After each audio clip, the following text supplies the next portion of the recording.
Olha, eu preciso te contar umas histórias hoje. Não são fáceis de ouvir, não. São histórias de gente real, de pessoas que acordaram um dia achando que era só mais uma manhã qualquer e nunca mais voltaram para casa. Sabe aquela sensação quando você vê alguém fazendo algo arriscado e pensa, isso não vai dar certo? Pois é, essas são as histórias de quando de fato não deu. E o pior, não estou falando de acidentes aleatórios, não. Estou falando de escolhas. Escolhas que pareciam pequenas no momento, mas que mudaram tudo. Vivemos numa era estranha, não é? Todo mundo com o celular na mão, todo mundo querendo aquela foto perfeita, aquele vídeo que vai viralizar. E no meio dessa correria toda por curtidas e visualizações, às vezes a gente esquece do básico, da nossa própria vida, do valor inestimável que ela tem. Hoje vou te apresentar 6 pessoas, 6 vidas, 6 finais que ninguém esperava. E talvez, só talvez, essas histórias nos façam pensar 2 vezes antes de arriscar tudo por um momento de fama. Porque, no final das contas, nenhuma foto, nenhum vídeo vale mais do que a chance de voltar para casa. Griffin McRae tinha apenas 23 anos quando tudo aconteceu. Era julho de 2017, verão no estado de Montana, Estados Unidos. Ele era um cara alto, atlético, daqueles que parecem não ter medo de nada. Trabalhava como fotógrafo freelancer, mas o que ele realmente fazia era correr atrás de seguidores no Instagram. 5.000 pessoas acompanhavam cada passo dele, esperando a próxima foto impossível. Sabe aquele amigo que sempre vai além, que nunca aceita um não como resposta? Era ele. Os colegas já conheciam sua fama. Griffin simplesmente não respeitava avisos de perigo. Para ele, aquelas placas eram sugestões, não ordens. E quanto mais perigosa a foto, melhor. Era isso que fazia o engajamento subir, que trazia os seguidores. Por semanas, ele tinha ficado obcecado com uma torre de rádio abandonada. 200 pés de altura, enferrujada, isolada no meio do nada. Era perfeita. Exatamente o tipo de conteúdo que ele precisava para dar um empurrão na carreira. Nos fóruns online, todos avisaram. A estrutura está instável, não vá lá. Mas Griffin riu. Para ele, aquilo era medo dos outros, inveja até. A namorada dele, Belle, implorou na noite anterior. A voz dela tremia quando pediu para ele reconsiderar. Ele apenas deu risada. Já fiz isso 1000 vezes, disse. E já estava planejando como seria a sequência de stories no Instagram. 5h30 da manhã de um sábado. Griffin chegou ao local com todo o equipamento profissional. Tênis, jeans, camiseta regata. Nada de equipamento de segurança. Placas de perigo, estrutura instável, estavam por toda parte. Ele passou direto por elas e começou a transmissão ao vivo para seus seguidores. A subida começou às 6h15. Ele ia pausando a cada 20 pés para tirar selfies, para atualizar as redes sociais. Os seguidores assistiam em tempo real. Alguns admiravam, outros já começavam a se preocupar nos comentários. Mas Griffin continuava. Aos 150 pés de altura, ele encontrou uma plataforma. O nascer do sol estava perfeito, exatamente como tinha imaginado. Montou o tripé e começou a experimentar poses cada vez mais dramáticas, se inclinando cada vez mais sobre a beirada. Estava completamente absorto naquele momento. A foto perfeita estava ali, bem na frente dele. O orvalho da manhã tinha se acumulado no metal. Silencioso, invisível, mortal. Quando Griffin tentou a pose mais ousada, seu tênis perdeu a aderência. Ele tentou agarrar o corrimão, mas o metal corroído cedeu. 4,2 segundos foi o tempo da queda. 150 pés. Seu corpo bateu em várias vigas e cabos durante a descida, causando traumas graves na cabeça, no peito, nos membros. A câmera continuou travando tudo, até se despedaçar no chão. Os socorristas só encontraram seu corpo às 8h45, quando Belle ligou para o 911 depois de horas sem resposta. O telefone ainda estava em sua mão, mostrando um rascunho de post do Instagram que nunca seria publicado. O laudo médico foi brutal. Crânio fraturado, coluna rompida, pulmões perfurados, hemorragia interna massiva. O último story dele havia sido postado automaticamente antes da queda. Mostrava seu sorriso confiante contra o céu de Montana. Ele não sabia que a morte esperava logo ali. 3 meses depois, a prefeitura demoliu a torre.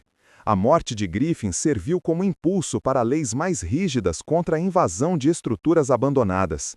A conta dele no Instagram continua ativa até hoje. Um memorial digital, congelado para sempre em 5.000 seguidores que nunca viram a foto fatal final. E sabe o que mais dói? Ele era bom, tinha talento de verdade, poderia ter construído uma carreira sólida. Mas não foi suficiente. Ele queria mais, queria ser viral. E no fim, a única coisa que viralizou foi a tragédia. Kayla Whitman tinha apenas 19 anos. Era agosto de 2018, no calor do Arizona. Ela estudava marketing na Universidade Estadual, era vibrante, sempre conectada, sempre pronta para a próxima aventura. 1,60 m e poucos, com uma risada contagiante. Todo mundo gostava dela. Mas havia um detalhe. Mesmo crescendo no deserto do Arizona, Kayla nunca tinha aprendido a nadar direito. A noite começou inocente. Festa de aniversário de uma amiga numa casa chique em Scottsdale. Mais de 50 pessoas, quintal lotado, aquele clima típico de festa universitária. Kayla chegou animada, de biquíni novo, com o celular já na mão, pronta para a sessão de fotos. Era assim que ela era, presente e registrando tudo ao mesmo tempo. À medida que a noite avançava, Kayla tomou 4 drinks em 2 horas, uma decisão que se mostraria fatal. Com o julgamento comprometido, ela passou mais de 1 hora posando na beira da piscina, criando conteúdo para o Instagram. Cada foto mais ousada que a anterior. Os amigos aplaudiam, incentivavam. Ninguém pensou em parar aquilo. A piscina tinha seus próprios perigos escondidos. As luzes decorativas davam uma iluminação mínima, criando sombras enganosas na superfície da água. O formato irregular não tinha marcações claras de profundidade. Na penumbra, era impossível distinguir o raso do fundo. 11h30 da noite. Kayla decidiu fazer uma última foto dramática. Vários amigos avisaram sobre a profundidade da água, sobre o estado alterado dela. Ela ignorou tudo. Posicionou-se para o que acreditava ser o mergulho perfeito. A amiga Madison estava com a câmera pronta. O que Kayla pensou ser o fundo era, na verdade, a parte rasa, com apenas 1 metro de profundidade. Ela executou um mergulho para frente, braços estendidos, num ângulo íngreme e com força. Sua cabeça atingiu o concreto do fundo com um impacto devastador, fraturando as vértebras cervicais e comprimindo severamente a medula espinhal. O impacto paralisou Kayla do pescoço para baixo instantaneamente. Ela afundou, imóvel, até o fundo. Os convidados pensaram que ela estava brincando embaixo d'água. Foram 45 segundos agonizantes até Madison perceber que algo estava terrivelmente errado e pular para puxar a amiga. Kayla emergiu inconsciente, sangue escorrendo do nariz e dos ouvidos. Os socorristas chegaram em 8 minutos, mas o dano era irreversível. Ela tinha sofrido lesão cerebral catastrófica por falta de oxigênio e trauma na medula. 3 horas depois, Kayla foi declarada morta no hospital por insuficiência respiratória causada pela lesão cervical alta e afogamento secundário. A jovem promissora que começou a noite planejando uma carreira de marketing se tornou mais uma estatística trágica. O dono da casa enfrentou um processo por morte culposa, por não marcar adequadamente as profundidades da piscina e não fornecer iluminação adequada. A história de Kayla é um lembrete doloroso de como um único momento de julgamento comprometido, amplificado pelo álcool e pela falta de medidas de segurança, pode transformar uma celebração em tragédia em segundos. Os efeitos continuam impactando a todos que conheciam seu espírito brilhante. E o pior é que não precisava ter acontecido. Se ela tivesse parado nas primeiras fotos, se alguém tivesse sido mais enfático nos avisos, se as luzes fossem melhores, se. Mas, no final, uma vida inteira se resumiu a um mergulho mal calculado, uma foto que nunca foi tirada, um futuro que nunca existiu. As redes sociais de Kayla ficaram cheias de mensagens. Você era tão cheia de vida, nunca vou esquecer seu sorriso. Mas, no fundo, todos que estavam lá naquela noite carregam algo mais pesado. A pergunta que nunca vai embora. Por que eu não fiz mais para impedir? Colton Reis tinha 28 anos, gerente de vendas numa empresa de equipamentos médicos, bem-sucedido, determinado. Alto, forte, com uma característica que o definia: ele nunca desistia de nada.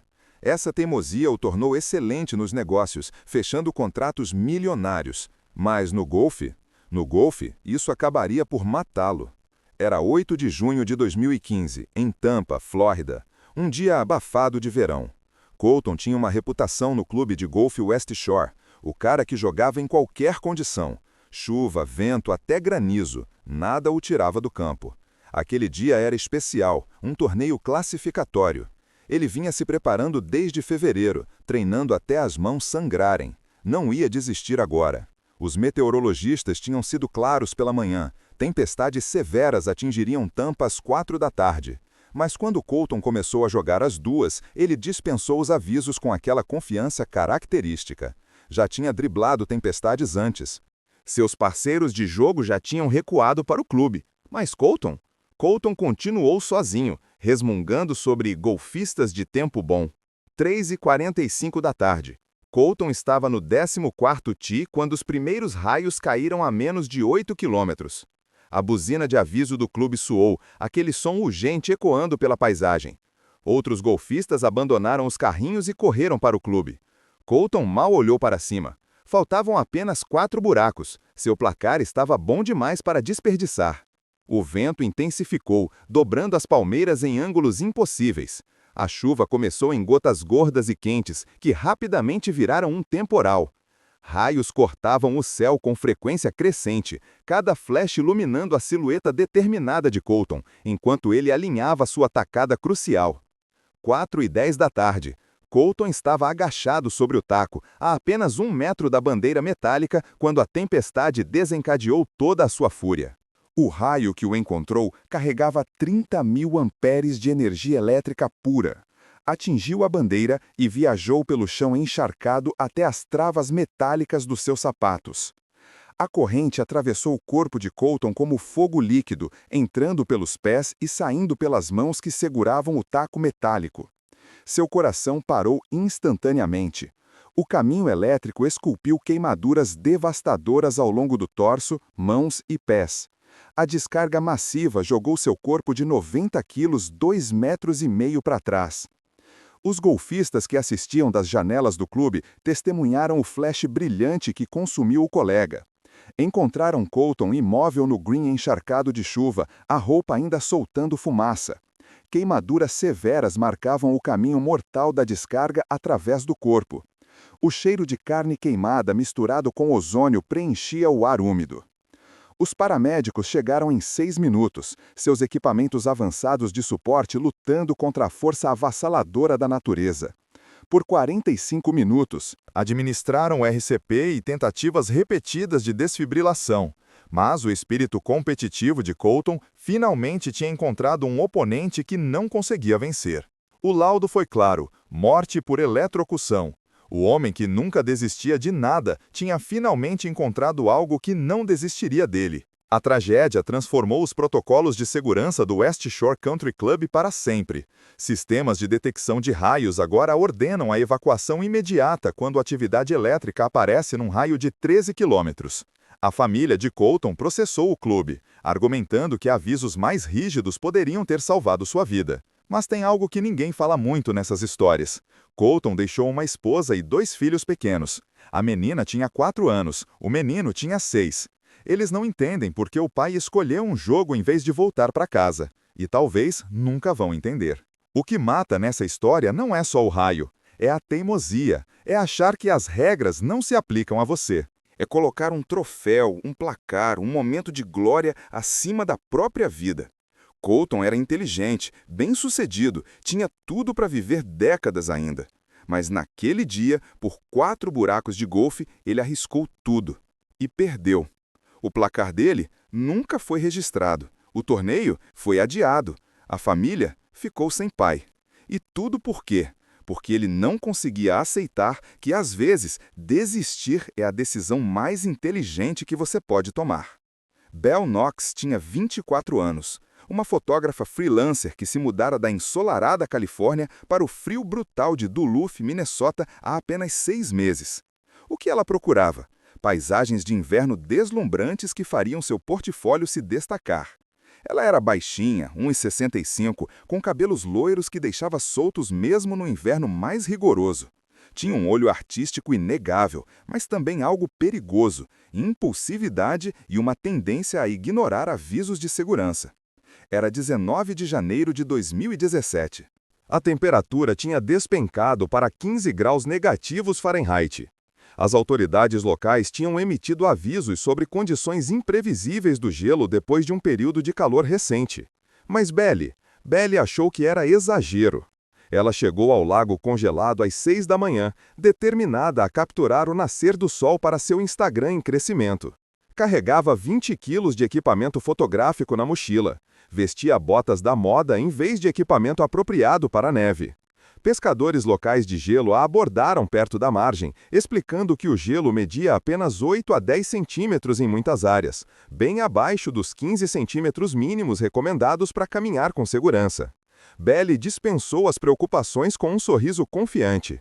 6h45 da manhã. Belly se aventurou aproximadamente 100 metros da margem, perseguindo o ângulo perfeito do nascer do sol refletindo na superfície do gelo.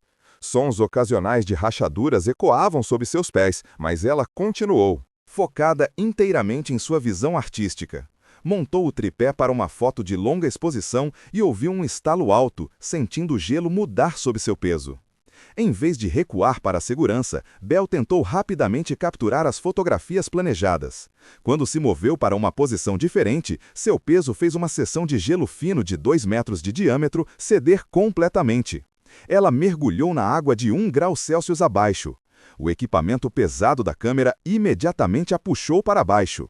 O choque da água gelada provocou uma resposta involuntária de engasgo, fazendo Bell inalar água enquanto lutava sob a superfície.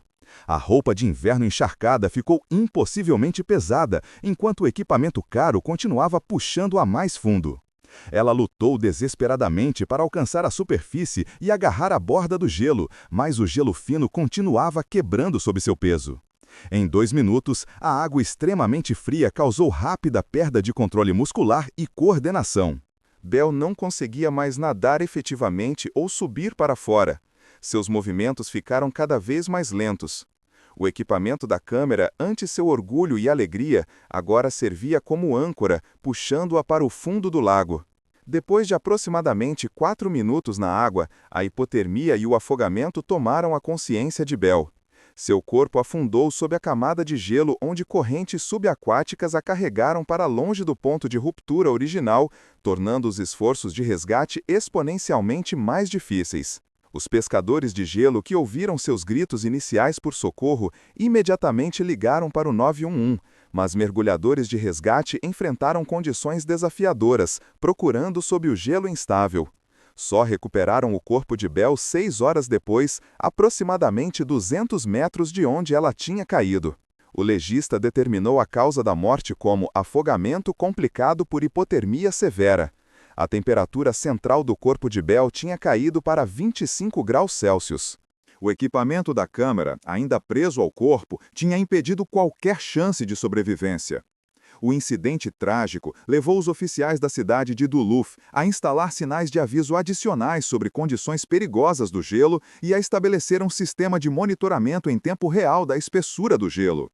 A morte de Bell serviu como um lembrete contundente de que a beleza da natureza frequentemente esconde perigos mortais e nenhuma fotografia vale o risco de uma vida humana. O que mais machuca é pensar no desperdício. Bell tinha talento real. Ela tinha deixado o sol da Califórnia, a família, os amigos, tudo para perseguir um sonho. E o sonho era legítimo. Ela queria ser reconhecida como fotógrafa. Mas em algum momento, o sonho virou obsessão, e a obsessão não deixou espaço para o bom senso. Os pais de Bell falaram depois, em entrevistas. Disseram que ela sempre foi assim, desde criança. Quando queria algo, nada a parava. Essa determinação a levou longe na vida. Mas também a levou para o fundo de um lago em Minnesota, presa sob o gelo, com uma câmera cara puxando-a cada vez mais fundo. A foto que ela procurava nunca foi tirada. O nascer do sol que ela perseguiu foi lindo, disseram as testemunhas, mas ninguém estava lá para fotografar, apenas para assistir uma vida se apagar sobre o gelo frio e indiferente. Bradley Connor tinha apenas 23 anos quando tudo acabou. Era 15 de julho de 2014 e o sol da manhã lançava sombras dramáticas pelos penhascos de granito do Parque Nacional de Yosemite, na Califórnia. O vale majestoso se estendia 1.000 metros abaixo do Taft Point, onde turistas se reuniam atrás de barreiras de segurança para capturar as vistas de tirar o fôlego. Bradley era baixinho, 1,70 m, mas o que faltava em altura sobrava em atitude destemida. Ele tinha construído um público de mais de 100 mil usuários no Instagram, postando fotos cada vez mais perigosas de beiradas de penhascos e picos de montanhas pelo oeste americano. Ele não era só mais um turista, era um influenciador. E influenciadores fazem coisas que pessoas normais não fazem. A viagem a Yosemite representava a peça central da série de verão radical de Bradley, projetada para impulsionar sua contagem de seguidores e atrair potenciais patrocínios. A namorada Sarah havia concordado relutantemente em documentar a aventura, embora estivesse cada vez mais preocupada com o comportamento de risco dele. Os amigos tinham avisado repetidamente sobre forçar limites demais. Mas Bradley dispensava as preocupações como inveja do seu crescente sucesso online. Bradley tinha planejado aquela foto específica por semanas, estudando imagens de satélite e relatórios de reconhecimento de outros influenciadores que tinham tentado fotos similares. Guardas florestais tinham aumentado recentemente os avisos sobre locais perigosos para selfies após uma série de incidentes. Mas Bradley via as restrições como desafios a superar, não como medidas de segurança a respeitar. Quando Bradley se aproximou das barreiras de segurança no Taft Point, podia sentir a adrenalina crescendo no peito. A queda dramática oferecia o pano de fundo perfeito para o que ele imaginava como seu post mais viral ainda. Sarah implorou para ele ficar atrás das barreiras, mas Bradley já tinha se comprometido com a foto em sua mente. Bradley escalou a barreira de metal e se posicionou na estreita saliência de granito, seus pés encontrando apoio na superfície rochosa desgastada. Programou o temporizador do telefone para 10 segundos e o colocou numa pequena saliência, enquadrando a foto para capturar tanto sua silhueta quanto o vasto vale abaixo. O vento aumentou ligeiramente, carregando o cheiro de pinheiros e o rugido distante das cataratas de Yosemite. Enquanto o temporizador contava, Bradley fez sua pose característica com os braços estendidos, de costas para a queda de 1.000 metros. O granito solto sob seus pés moveu-se ligeiramente, mas ele manteve o equilíbrio graças a anos de experiência com posições precárias. Então, no segundo final antes da câmera clicar, o desastre atingiu sem aviso. O pé direito de Bradley escorregou num pedaço de rocha solta, fazendo-o tropeçar para trás em direção à borda. Seus braços rodopiaram freneticamente enquanto ele lutava para recuperar o equilíbrio, mas o momento e a gravidade já tinham assumido o controle. Os gritos de Sarah ecoaram pelo cânion enquanto Bradley desaparecia sobre a face do penhasco, seu corpo caindo pelo ar da manhã em direção ao chão do vale abaixo. O telefone continuou gravando, capturando os momentos finais horríveis antes de fazer upload automático para suas contas de redes sociais. Os turistas correram para a beira e chamaram os serviços de emergência. Mas a localização remota e a face íngreme do penhasco tornavam um resgate imediato impossível. As equipes de busca e resgate levaram quase 18 horas para recuperar o corpo de Bradley do terreno rochoso abaixo. O vídeo trágico da selfie viralizou póstumamente, gerando debates nacionais sobre a influência das redes sociais em comportamentos arriscados. O Parque Nacional de Yosemite instalou barreiras adicionais e sinais de aviso em locais populares de selfies, enquanto a família de Bradley estabeleceu uma fundação promovendo a fotografia de aventura responsável. A ironia mais cruel, o vídeo que Bradley morreu tentando criar se tornou viral, mas pelos motivos errados. Não foi o influenciador corajoso que ele queria mostrar, foi a prova definitiva de que ignorar a segurança por likes e visualizações tem consequências reais e irreversíveis. Sarah nunca se recuperou completamente. Ela estava ali, segurando a câmera, assistindo. Anos depois, em entrevistas, ela disse que aquele momento se repete na cabeça dela toda noite. Os braços dele rodopiando, o grito, o silêncio que veio depois. Os pais de Bradley processaram o parque, argumentando que as barreiras eram inadequadas. Mas no fundo, todos sabiam a verdade. Bradley tinha escalado a barreira. Bradley tinha ignorado os avisos. Bradley tinha escolhido aquela foto. E no final, não foram as barreiras inadequadas que o mataram. Foi a crença de que ele era especial, que as regras não se aplicavam a ele, que ele era invencível porque tinha 100 mil seguidores assistindo. Mas a gravidade não se importa com quantos seguidores você tem. E o chão, 1000 metros abaixo, estava esperando, indiferente e inevitável. Tyler Rodrigues tinha 19 anos, calouro na Universidade Estadual de Ohio, tentando encontrar seu lugar entre os estudantes mais populares do dormitório. Era 22 de janeiro de 2018 e o vento de inverno chacoalhava as janelas do quarto apertado do dormitório.